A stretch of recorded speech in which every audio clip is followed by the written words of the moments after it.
Students, how are you? Today we will discuss about our third chapter. Third chapter is physical fitness, wellness and lifestyle.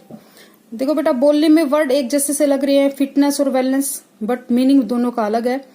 Fitness बोलेंगे हम, अगर simple wording में आप कर रहे हैं तो फिटनेस है जो स्पोर्ट्स पर्सन के लिए होगा, और जो वेलनेस है नॉर्मल जो कंडीशनिंग के लिए, जो बॉडी अपनी ठीक करने के लिए, जो बुजुर्ग वगैरह है, जो बच्चे हैं, जवान हैं, जो भी हैं, अपने आप को फिट रखते हैं, वो वेलनेस के अंदर आएगा. तो मीनिंग है दोनों का हम करेंगे अभी. आपको अगर ये एक नंबर के क्वेश्चन आते हैं तो इनकी डेफिनेशन लिखनी होगी एक नंबर में. तो जो फिजिकल फिटनेस है, पहले हम इसकी देखते हैं. डॉन हॉस्किंस की है, the humans body ability to move with the desired speed, balance, agility and strength gain through proper exercise and nutritions. Okay, और अगर हम वेलनेस की देखते हैं तो wellness is defined as the optimal functioning of body and creative adapting to environment that involves the whole person.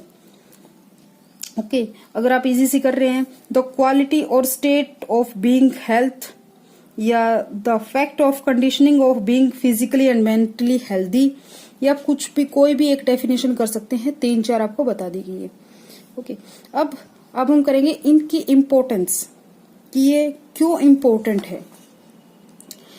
First both हम दोनों की करेंगे, फिजिकल फिटनेस और वेलनेस की.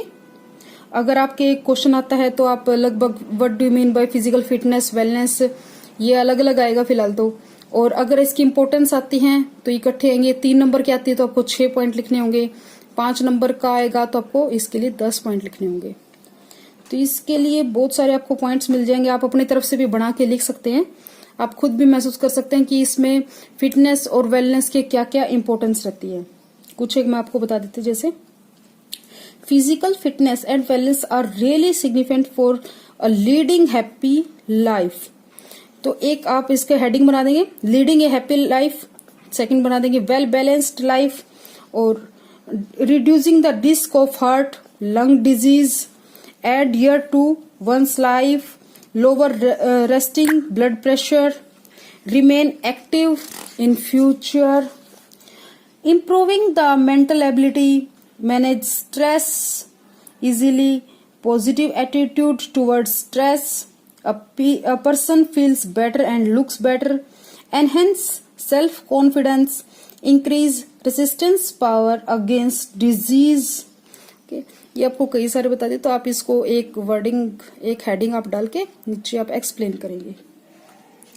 Then lifestyle. What do you mean by lifestyle? Lifestyle सबका अलग अलग होता है. कोई कैसे रहता है, कोई कैसे रहता है, वो आपका अपना एक लाइफस्टाइल होता है.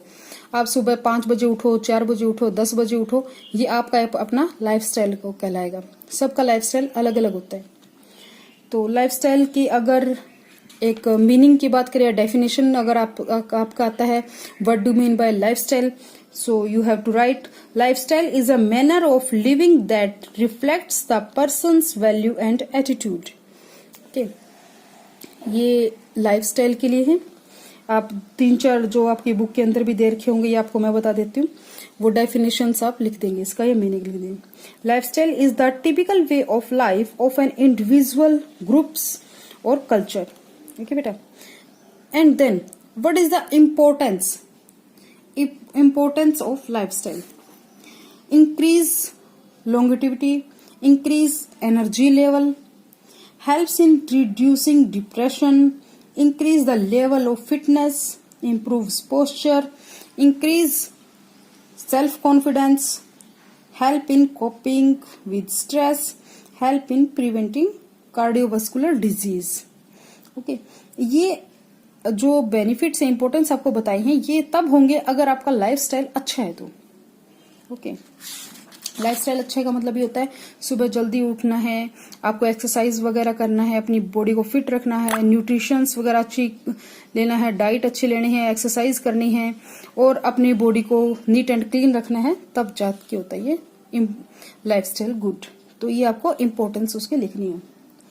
देन कंपोनेंट्स, ये कंपोनेंट्स हैं फिजिकल फिटनेस के. हम यहाँ पे लिख देते हैं कंपोनेंट्स है ये फिटनेस, ये फिटनेस के आपके कंपोनेंट्स हैं ये। अब फिटनेस में कंपोनेंट्स में सबसे पहले आता है ये strength, speed, endurance, flexibility, cardiovascular activities. दोबारा देखें ना, strength, speed, endurance, flexibility, cardiovascular activities. Okay बेटा, अगर हम स्ट्रेंथ की बात करें तो स्ट्रेंथ क्या है? Strength is the ability of the muscles to overcome resistance. अब इसमें आता है सबसे पहले dynamic strength.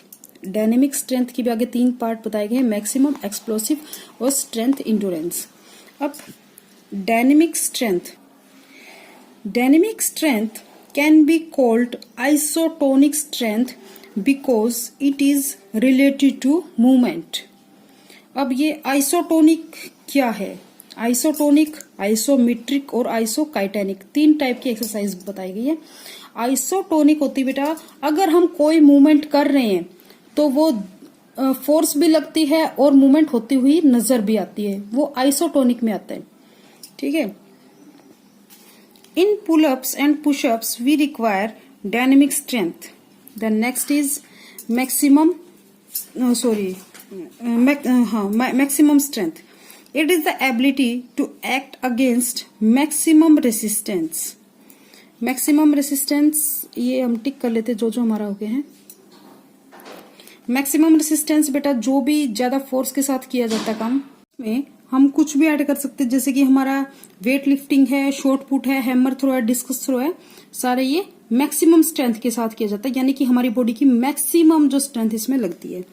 Then explosive strength. Explosive strength can be defined as the ability to overcome resistance with high speed. High speed के साथ जो भी एकदम ब्लास्ट टाइप से होता है वो एक्सप्लोसिव स्ट्रेंथ होता है। सपोज कि हम स्प्रिंट स्टार्ट कर रहे हैं, हमारी बॉडी रेस्ट पोजीशन में होती है, एक्सप्लोसिव के स्ट्रेंथ के साथ जैसे ही हमने एकदम उठ के रेस्ट पोजीशन के साथ गन बजते ही या विसल की आवाज या क्लैपर की आवाज सुनते ही हम रेस्ट पोजीशन से एकदम एक्टिव होकर भागने लग जाते हैं, वो एक्सप्लोसिव स्ट्रेंथ आता है बेटा। Then strength endurance. Strength endurance, it is the combination of strength and endurance abilities. Strength endurance can be defined as the ability to overcome resistance or to act against resistance under condition of fatigue. Strength endurance आप थक जाते हैं लेकिन continue फिर भी आप उस speed से काम करते रहते हैं, जैसे कि साइकिलिंग है, लॉन्ग डिस्टेंस रेसेस हैं, ये सारा आपका स्ट्रेंथ इंडोरेंस के अंदर आता है। जैसे बॉक्सिंग है, बॉक्सिंग लगाओ आप कि कोई गेम है लेकिन आप उसमें थक जाते हैं, जैसे 2 मिनट का राउंड है तो 2 मिनट के राउंड के टाइम पे आप स्ट्रेंथ वही लगा रहे हैं, स्ट्रेंथ के ऊपर आप अपने पूरे फोर्स के साथ काम कर रहे हैं, उसी स्ट्रेंथ के साथ काम कर रहे हैं, लेकिन वो 2 मिनट तक आपको करना है, वो 2 मिनट का आपका इंडोरेंस कहलाता है। ऐसे ही 100 मीटर के लिए 200 मीटर का ये एक स्ट्रेंथ के इंडोरेंस होते हैं। Then speed. अब हम स्पीड को देखते हैं। Speed can be defined as the ability or capacity of an individual to perform a movement of the same pattern as at a faster rate. Speed बेटा ये अलग अलग गेम के ऊपर डिपेंडेंट होती है।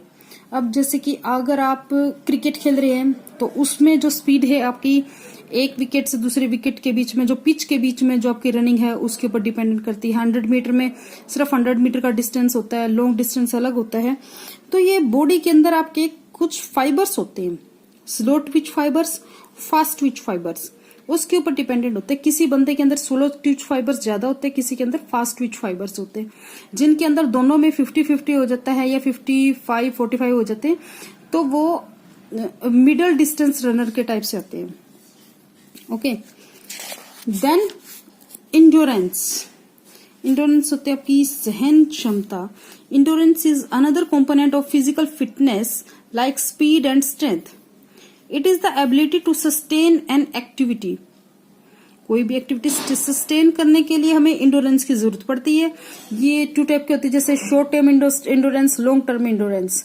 Short term endurance short term के games के लिए बहुत ज्यादा अच्छी रहती है और लॉन्ग टर्म के लिए आपके long distance races. Short term endurance is needed in sports where in the action और movement is only for short duration, like hockey, football, wrestling. And long के लिए हैं आपके game long distance races, road cycling and cross country etcetera. Okay, then next is flexibility. Flexibility is a necessary component of physical fitness. Flexibility is a range of movement of joints. It is the range of movements of joint. Okay. Now, flexibility has two types. First is passive and then is active. Passive flexibility क्या होती है? The ability to carry out movements to greater distance with external help is called passive flexibility. याद रखना, external जहां पे help हो जाती है वो पैसिव फ्लेक्सिबिलिटी कहलाती है। एंड देन एक्टिव फ्लेक्सिबिलिटी, इसके आगे दो टाइप होते हैं। एक्टिव फ्लेक्सिबिलिटी क्या होती है? Active flexibility is the ability to carry out movement to a longer distance without any external help और without any partner. Okay, it has two parts, divided in two parts. First is static. Static flexibility is usually required by sports person when he remains a static position, like diving, sitting, lying, starting position. Okay, then dynamic position dynamic flexibility is needed for carrying out movements to greater distance when an individual is in motion. Okay, the last is coordinative abilities. Coordinative abilities क्या है बेटे? इसमें coordination बनाना पड़ता है। जैसे कि 1980 से पहले speed, strength, flexibility, endurance and agility were considered the main component of physical fitness, but after that the term agility changed into cardiovascular ability. The term agility was discontinued because it was not clearly defined and there was no ultimately in explaining in its meaning. Nowadays, coordinative abilities is used in place of agility. ये किन games में होती है? जैसे कि balance agility, rhythmic agility और adaptation. मतलब क्या होता है कि इसमें जो कोऑर्डिनेटिव, जो आपके कोऑर्डिनेशन बनाने के साथ में होते हैं। कोऑर्डिनेटिव जैसे कि रिदमिक एक्सरसाइज, आपकी एक्सरसाइज सुबह करवाते हैं, लेजियम है, डंबल है और कुछ ऐसे गेम्स है जिसमें कि दूसरे पार्टनर की हेल्प पड़ती है हमें। जैसे कि कबड्डी है, दूसरे पार्टनर से हम कोऑर्डिनेशन करके चलते हैं, या रिवर राफ्टिंग टाइप से होते हैं। इन गेम्स के अंदर हमें कोऑर्डिनेशन की जरूरत पड़ती है। Then next is components of wellness. Wellness की कंपोनेंट्स है जैसे बेटा physical wellness, social wellness, emotional wellness, spiritual wellness, nutritional wellness, financial wellness, intellectual wellness और environmental wellness. Okay, then components of lifestyle. Lifestyle आपको एक्सप्लेन कर दिया था पहले। लाइफस्टाइल के हैं healthy diet, physical activity, stress management, socialization, personal hygiene, proper sleep, balance in life, safe environment. ये क्या है? जितने भी आपको कंपोनेंट्स बताए हैं, अगर ये आपके होते हैं कंपोनेंट्स तो आपका पॉजिटिव लाइफस्टाइल होता है। ओके, थैंक यू बेटा।